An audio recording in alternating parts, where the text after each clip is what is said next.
ఫ్యామిలీలో గొడవలు ఉంటే లేవు, బట్ ఉంటే కూడా మీ ఫ్యామిలీలో గొడవలు ఉంటే మీరు హత్యలు చేసుకుంటారా?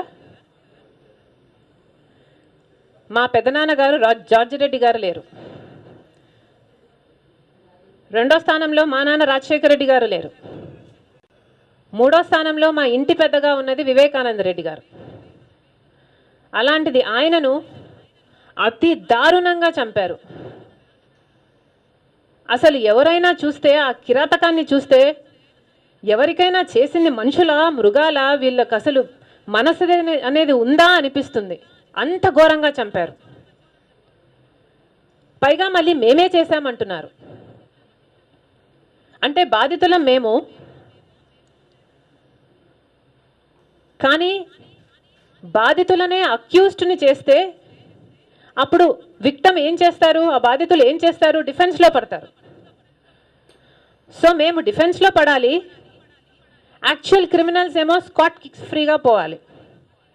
ఇది వాళ్ళ స్ట్రాటజీ. మేమేమంటున్నాము, రాజశేఖర రెడ్డి గారి తండ్రిని రాజారెడ్డి గారిని ఇలాగే అతి దారుణంగా చంపారు.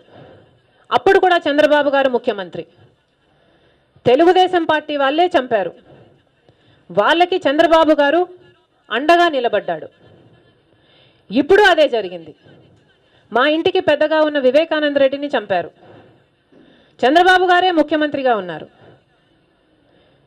క్రిమినల్స్ మీద ధ్యాస పెట్టాల్సిన చంద్రబాబు గారు వాళ్ళను కాపాడుతూ మేమే క్రిమినల్స్ను అంటున్నారు. నిజంగానే చంద్రబాబు గారికి ఏ పాపం తెలియకపోతే ఆదినారాయణ రెడ్డి కానీ, తెలుగుదేశం పార్టీకి కానీ, చంద్రబాబు గారికి కానీ ఈ పాపంలో భాగం లేకపోతే థర్డ్ పార్టీ ఎంక్వైరీకి చంద్రబాబు గారు ఎందుకు ఒప్పుకోవటం లేదు?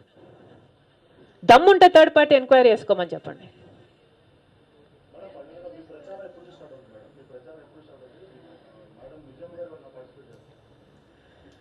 అమ్మ వేరే టీంలో ఉన్నారు. So we're going separate ways. నాది 29th నుంచి చేస్తున్నారు.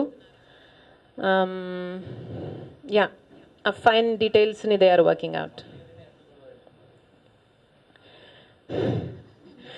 పప్పు గారు ఉన్నారు కదండి ఇక్కడ. పప్పు గారు ఓడిపోతే అంతకు మించిన సంతోషం. 9వ తేదీ ఎన్నికలు అని చెప్పాడా? ఇలాంటివి ఎన్నో చెప్తాడులేండి. ఈ కామెడీ షో లేకపోతే ఈ పాలిటిక్స్లో ఎంటర్టైన్మెంట్ ఏముంటుంది?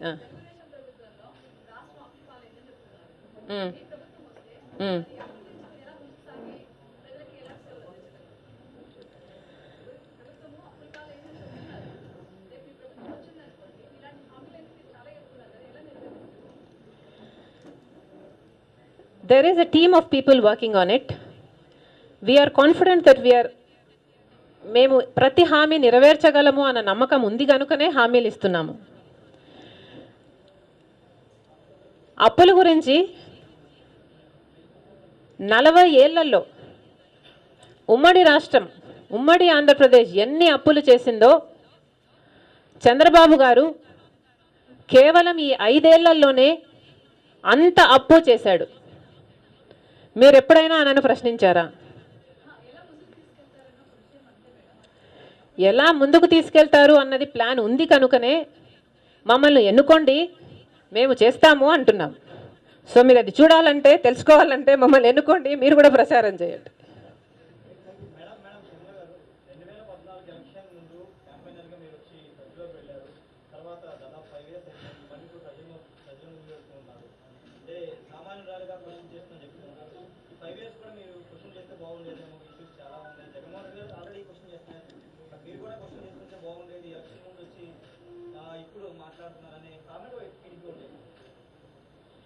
నేను రాజకీయాల్లో ఉన్నానా?